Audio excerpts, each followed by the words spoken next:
김종인 통합당 비대위원장이 광주를 방문한 데에 이어서 정은경 본부장을 만나고 또 이 파업하고 있는 전공의들을 만나면서 발빠른 행보를 보이고 있습니다. 그런데 여기에 대한 평가는 상반된 두 가지 평가가 있습니다.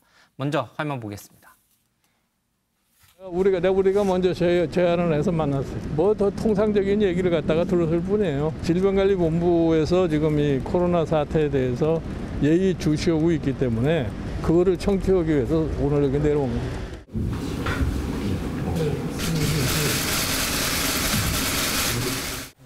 정부와 의사협회 간 충분한 대화가 이루어지지 않음으로써 이런 갈등이 있다고 생각됩니다.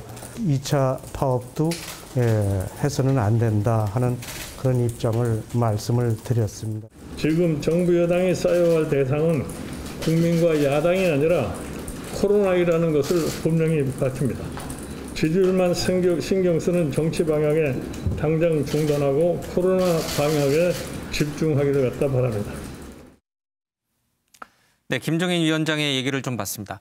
공교롭게도 오늘 여론조사가 하나 나왔는데 김태일 기자, 지금 민주당과 문재인 대통령의 지지율이 다시 회복세로 돌아섰고 지지율도 민주당이 다시 통합당을 앞서요, 그렇죠? 그렇습니다. 이 리얼미터 여론조사인데요. 이 보면 이제 문재인 대통령의 국정 수행 능력 평가를 보면 전주보다 긍정이 2.8%포인트 오른 46.1%, 부정은 1.8%포인트 하락한 50.8%로 나타났고요. 정당 지지율도 민주당이 전주보다 4.9%포인트 상승했고 통합당은 1.2%포인트 하락을 했습니다. 이를 토대로 이제 전문가들이 분석을 한 건데 지금 코로나 방역에 대한 기대감 그리고 이제 전주의 통합당에 역전당한 것에 대해서 이제 민주당 지지층의 결집 등을 상승 원인으로 꼽았고 반대로 통합당은 이제 광화문 집회에 선을 긋고는 있지만 그래도 이 영향이 미친 것 같다 이렇게 분석을 하고 있습니다. 어떻게 보세요, 윤 대표님? 김종인 비대위원장이 정은경 본부장 만나고 또 파업 중인 전공의들 만나고 또 여러 가지 이제 그런 것들이 지금 이 지지율과 무관하다고 볼 수 있을까요? 뭐 지지율하고는 아무래도 좀 연관이 있다고 봐야죠. 저 코로나 이후에 그 질병관리본부장 만나러 가고 또 의사협회 지금 분쟁이 일어나는데 만나러 가는데 제가 보기에는 어느 정도 지금 이걸 갖고 비난할 수는 없을 것 같아요. 뭐.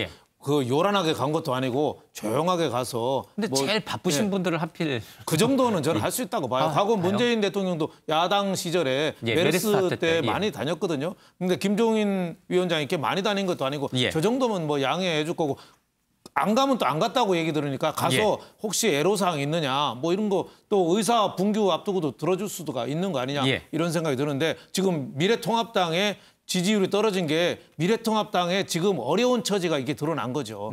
한쪽에서는 코로나 위기에 대한 책임이 있다고도 볼 수 있지만 또 없다고도 볼 수 없어요. 미래통합당 의원도 광화문에 8.15 때 나갔거든요. 그리고 전직 의원도 나갔어요. 제일 좋은 거는 8.15 이전에 김종인 비대위원장이 8.15에 가면 안 된다. 이렇게 딱 선언했으면 정말 신의 한 수죠. 하지만 그게 아니었기 때문에 그 이후에 코로나 8.15 책임론이 불거지면서 미래통합당 지지율에 좀 악영향이 끼친 것 같고 4.15 총선 때도 그렇지만 국가적인 코로나 위기 때는 아무래도 현 정부를 좀 밀어주자는 또 그 지지율이 좀 있거든요. 그런 일시적인 현상일 수도 있다. 미래통합당이 지금대로 계속 잘 나간다면은 또 뭐 회복할 수도 있다 이렇게 봅니다. 자, 하필이면은 상승세를 타던 미래통합당의 지지율이 8.15 광화문 집회 정광훈 목사를 정점으로 다시 하락세로 돌아섰어요. 통합당에는 이 정광훈 목사가 참 얄미울 수밖에 없는데 민주당 입장에서는 추미애 장관의 이 부동산 관련된 언급 발언이 자꾸 지지율을 까먹는다 이런 내부 비판이 나오는 것 같아요. 그러니까 이제 추미애 장관이 굉장히 비판을 많이 받았죠. 최근 들어서.